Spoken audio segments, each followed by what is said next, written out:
On August 28, 2025, Russia unleashed its second-largest air assault since the full-scale invasion began, marking a grim milestone in the ongoing conflict. For 11 relentless hours, waves of missiles and drones battered cities across Ukraine, turning the night into a terrifying spectacle of fire and destruction. More than 600 drones and missiles, including nearly 600 Iranian-designed Shahed drones, rained down from multiple directions. The sheer scale of the attack overwhelmed Ukraine's air defenses, forcing them to make impossible choices about which threats to intercept. This massive, coordinated assault was a calculated show of force by Moscow, a chilling message to both Ukraine and the world that Russia is prepared to escalate rather than negotiate. Kiev bore the brunt of the attack, but no region was spared. Explosions rocked cities nationwide, air raid sirens blared through the night, and millions of civilians scrambled for safety in underground shelters, enduring hours of uncertainty and fear. Ukraine's Air Force managed to intercept many incoming threats, demonstrating remarkable resilience and skill.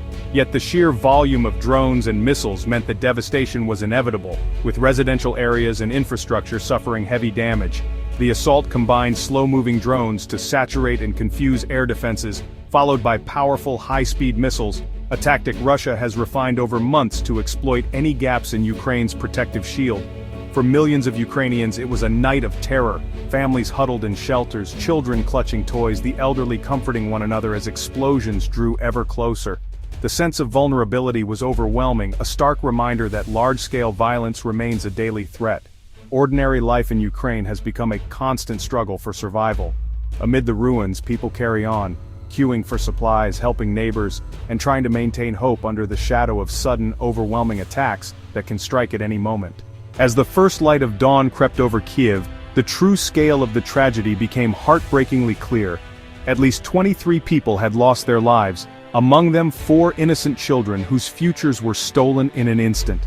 The city awoke not to hope, but to the sound of sirens and the sight of devastation. Most of the victims were killed when a missile obliterated a 5-story apartment block in Kiev's Darnitsky district, turning homes into rubble and dreams into dust. The force of the blast left the building unrecognizable, a grim testament to the violence unleashed upon civilians. Rescue teams, firefighters, and volunteers worked tirelessly through the tangled wreckage, searching for any sign of life. Their efforts were marked by both hope and despair, as they pulled survivors from the debris and comforted those who had lost everything. The destruction was not the result of a military engagement, but a deliberate attack on civilian life. There were no military targets here, only families, children, and ordinary people caught in the crossfire of a brutal conflict. Across Kyiv and other cities, hundreds of structures were damaged, homes reduced to splinters, offices shattered, and even a kindergarten left in ruins. Entire neighborhoods now stand as silent witnesses to the violence, their communities left to mourn and rebuild. For 9 relentless hours, air raid alerts forced residents underground, huddled in shelters and basements. When they finally emerged, they found their city scarred by loss, the familiar streets forever changed by the night's terror. Friday became a day of mourning and remembrance, as families and neighbors gathered at the sites of destruction. Grief hung heavy in the air, with communities coming together to support one another in the face of unimaginable trauma and loss. The attack tore apart families, leaving deep psychological wounds that may never fully heal. Survivors carry not only physical scars but also the invisible burden of trauma, in a nation already battered by years of relentless war. For Ukraine, this was yet another cruel blow, a stark reminder that no one is truly safe, and that the line between civilian and combatant has been brutally erased. Even playgrounds and homes have become targets in this conflict. The stories of the victims, parents, children, neighbors, underscore the indiscriminate brutality of the assault. Each life lost is a story cut short, a family forever changed, and a community left to grieve. Moscow's message was chillingly clear. Terror and destruction are its chosen weapons, leaving ordinary people to pay the highest price in this ongoing war. The Russian barrage struck Kiev's diplomatic quarter with unprecedented force, shattering the sense of security that once surrounded this area. The district, long considered a safe haven for international diplomacy, was suddenly thrust into chaos as explosions echoed through its streets. For the first time since the war began, the European Union's mission was directly damaged. Windows were blown out, debris littered the grounds, and the building's facade bore the scars of the attack, marking a grim milestone in the conflict.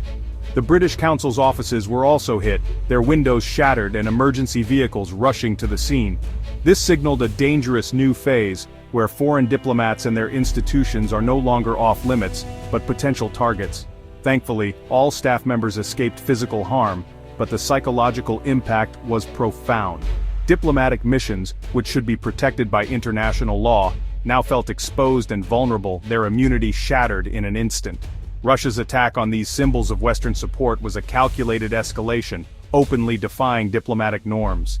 The images of broken embassy signs and tattered flags sent shockwaves through Brussels and London, raising alarm across Europe.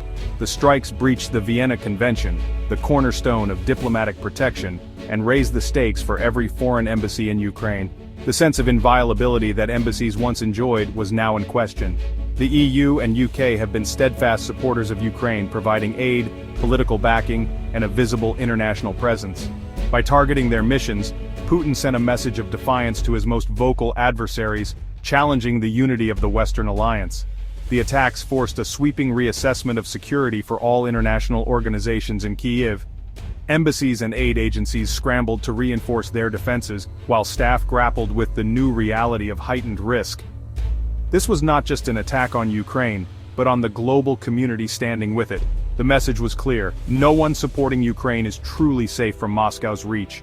Moscow's aggression now threatens the very institutions meant to foster peace and international cooperation, casting a shadow over the future of diplomacy in Ukraine and beyond. The world responded with swift condemnation, denouncing Russia's attack as barbaric terrorism against civilians. European Commission President Ursula von der Leyen called the strikes outrageous and announced new sanctions against Moscow.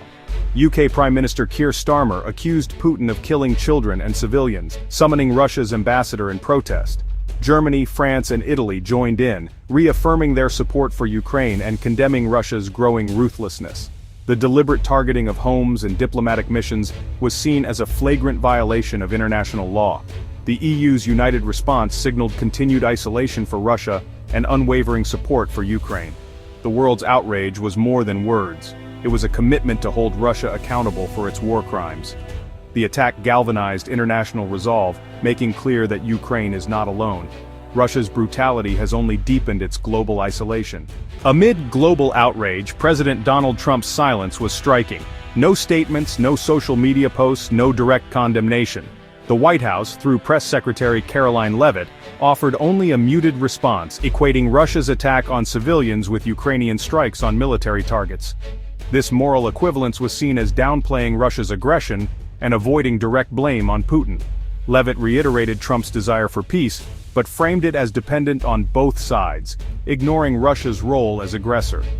Special Envoy Keith Kellogg condemned the strikes, but focused on their impact on Trump's peace process, not the civilian toll. The administration's messaging painted a picture of reluctance to confront Putin, even in the face of blatant war crimes. For Kyiv and its allies, the lack of clear condemnation was deeply troubling. President Zelensky responded with defiance, calling the attack a deliberate massacre and proof that Moscow rejects peace. He urged the world to see Russia's true intentions and called for tougher sanctions and more advanced air defenses. Ukraine's military, though outgunned, intercepted most of the drones and missiles, a testament to their skill and Western support. Yet the attack exposed the strain on Ukraine's resources and the urgent need for more aid. Russian forces continue to press in the east, making international support critical. The US and allies responded with an $825 million military aid package, signaling ongoing commitment despite political hesitancy. For Ukraine, these tangible commitments are vital for survival. Zelensky's message: only strength and unity can protect Ukraine from annihilation. The nation's resilience endures, but the need for support has never been greater. Russia's assault came just after a tense Trump-Putin summit in Alaska, which ended without any progress. The attack was Moscow's violent rejection of diplomacy, making it clear that Putin prefers force over negotiation. The Kremlin maintained a facade of interest in talks, but its actions told another story. Civilian targets, not military ones, bore the brunt of the assault. Russian officials claimed only military targets were hit, contradicting overwhelming evidence of civilian casualties and destruction. The failed summit, followed by escalation, has left Trump's peace strategy in tatters and disarray. Putin appears emboldened, not constrained, by his dealings with the US leadership. The path to peace now seems more distant than ever, with Moscow dictating terms through violence and intimidation. Any hope for negotiation has been incinerated by the latest devastating barrage. As Kiev mourns, the prospects for peace have dimmed dramatically. Russia's assault was a declaration, peace will come only through submission, not compromise. Trump's muted response and reluctance to confront Putin have weakened America's moral standing and emboldened Moscow. Ukraine's survival now depends on stronger air defenses and unwavering international support. Zelensky's plea is urgent. Resilience alone is not enough.